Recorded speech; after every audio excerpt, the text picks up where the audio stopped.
It's not one pair of boots that solve all situations. In this video I'm going to show you the 3 pairs that I'm using. My name is Matti. I'm working and living as a dog musher and nature guide up in northern Sweden in Jokkmokk, just above the Arctic Circle. Together with my partner Stina, we run a small guide company, and outdoor life in low temperature is actually what we're doing for a living.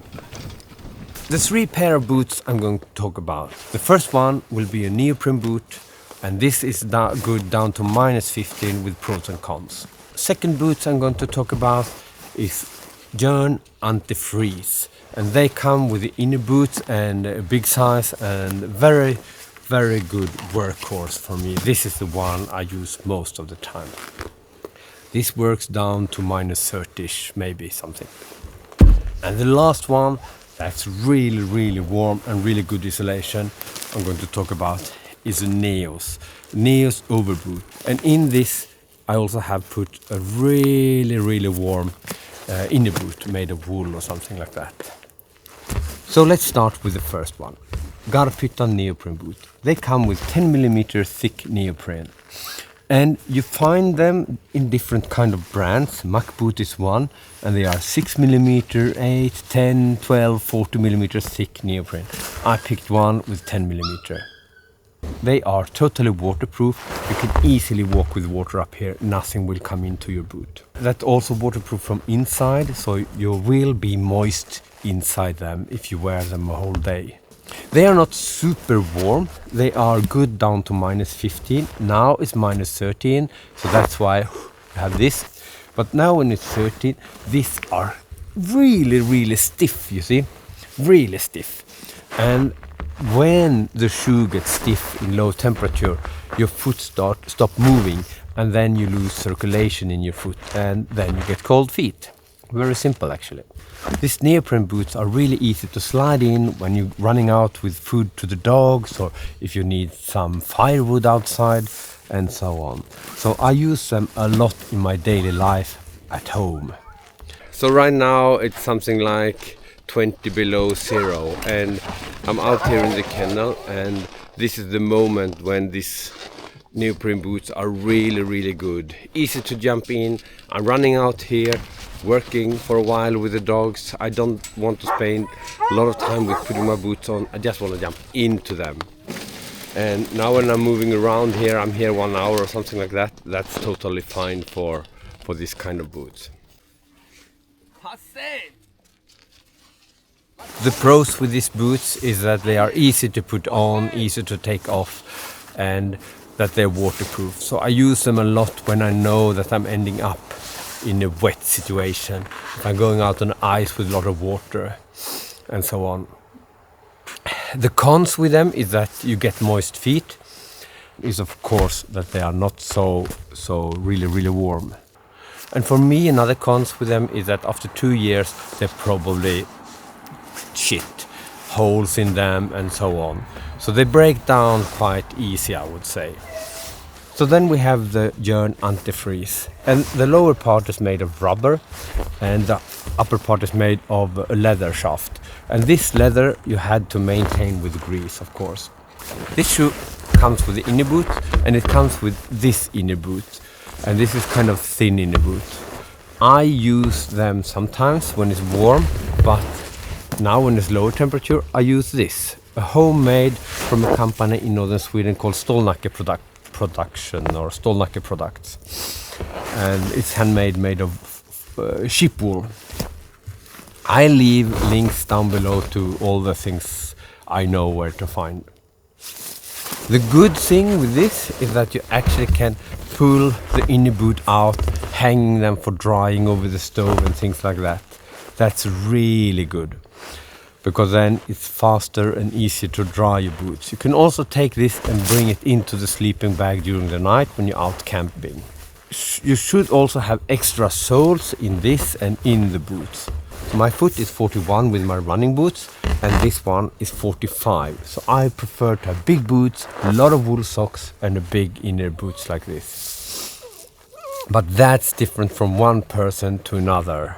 So I know a lot of friends who tried the advice from me to have big boots and they hate it. But I'm a big boot guy, probably. This boot is good down to minus 30 degrees below zero, and after that they also start getting the problem that they get a little bit too stiff, and when they get stiff, no circulation in your foot, and yeah, cold feet. So they're now good to down to 30. I take them on most of my camping trip, and I do it because I can bring out the inner boots. This shoe also fits very well into the skis and into the snowshoes. So it's really good when I'm out on the longer dog sled tours, when I sometimes go dog sledding most of the time and sometimes need skiing a little bit. I would say this is a Workhorse, the shoe I use for most of my longer or camping trips actually. One downside, 500 euro. It's a lot of money for a pair of boots, but I know this pair of boots I have for many years, so if you check per year, maybe it's not a super bad price, I don't know, but it's a lot of money, I had to admit that. And one cons with them is that the sole is very slippery, so you're walking and sometimes your legs flying around a little bit, but I don't know why they have made it like that. Maybe it's more better isolation in them, because it's I think it's antifreeze, blah blah blah sole, I don't know. Handmade in northern Sweden. They comes from another company called Lundhag's, very similar to this one, but I think this is a little bit better. Now we're coming to the third one and the last one. Neo overboots.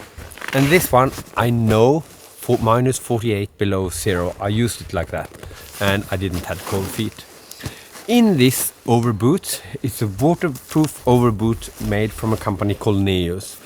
And in that one I have added a inner boot like this, and this is from Sorel or Kamik or something like that, but it should be thick, it should be much thicker than you believe. You can also ask the company Stolnacke Production if they can make something like that for you.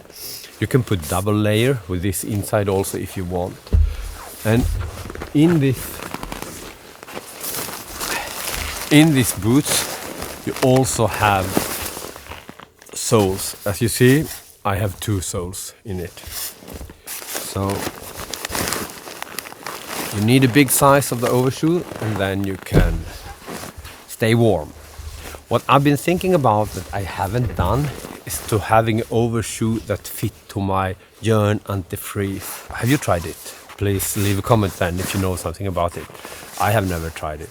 This boot is what I'm using if I'm going out in low temperature with the snowmobile or with the dog sled, for example. And also very good if I know that I'm not moving so much, if I'm making photographs in northern lights and so when I'm standing still, it's very good. Even if it's low temperature, they are soft, as you see. Now 30 degrees and not hard at all. And that makes something interesting with your foot, because then your foot moving.